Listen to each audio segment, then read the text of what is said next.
Շնորհակալություն, նախ ուզում եմ ողջունել նման նախագիծ բերել ազգային ժողով եւ ես կարծում եմ, որ մենք վաղուց պետք է սա արած լինեինք եւ նաեւ պետք է մտածենք կլինկերի վրա համանման տույր դնելու հարցը ինչու, որտեւ մենք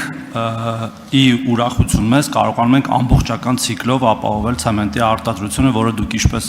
արդարացիորեն նշեցիք, ռազմավարական նշանակություն ունի։ Թեև մենք հաճախ նաև լսում էինք ժամանակին, որ ցեմենտի գինը այտենց մեծ դեր ունի շինարարության գնի մեջ, բայց իրականությունը այլ է, այնտեղ մի քանի տոկոսի խնդիր կա ընդհանրապես։ Բայց այնուամենայնիվ մեր վարած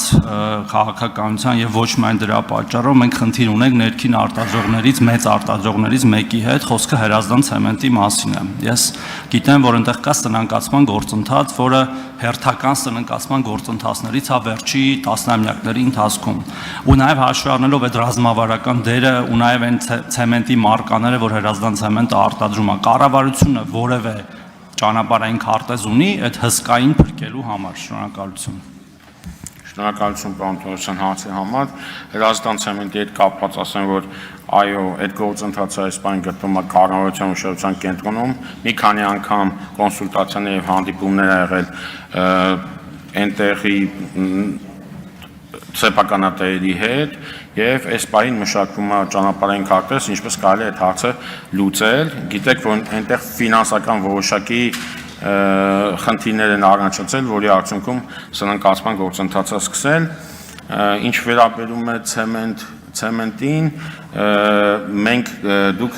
նշեցիք կլինկերի հետ կապված հարցը, այս բան ունենք երկու կլինկերից ցեմենտ արտադրող ընկերություններ, եւս երրորդը ներդրումներ է կատարում, բայց մենք լիահույս ենք, որ առնվազն նրանցից մեկը ելի կշարունակի ամբողջական ցեմենտի արտադրությունը, որը կբերի ելի ցեմենտի ինքնարժեքի որոշակի նվազեցման, մրցակցային լավ դաշտ ստեղծելու արդյունքում։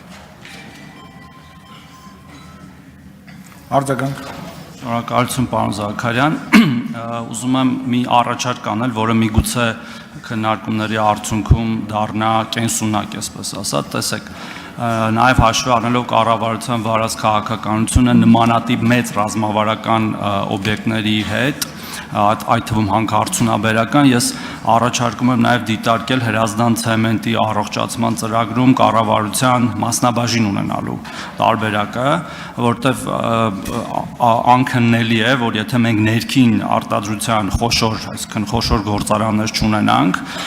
որոնցից մեկը ասեցի հրազդան ցեմենտն է, մենք կարող է ինչ-որ մի փուլում կանգնենք լուրջ մարտահրավերի առաջ, իհարկե այնտեղ տարբեր մեխանիզմներով դա կարող է տեղի ունենալ, այդ առողջացման գործընթացի ընթացքում, պետության կողմից ներդրումների միջոցով, բայց ես կարծում եմ, որ մենք ինքնահոսի, պարզապես հաշվի առնելով ամեն ինչ դատական process, սնանկության process, մենք ինքնահոսի թողնելու իրավունք պարզապես չունենք նման ռազմավարական գործարանների ճակատագիրը։ Շնորհակալություն։ Միանշանակ ճիշտ եք, ինքնահոսի թողնելու այս պահին խնդիր չկա, ինչ վերաբերում ձեր առաջարկին, կարծում եմ հետագա հանդիպումներում կդիտարկենք, եթե հնարավորության տարբերակներ կան, իհարկե նաև պետությունը կմասնակցի։ Շնորհակալություն։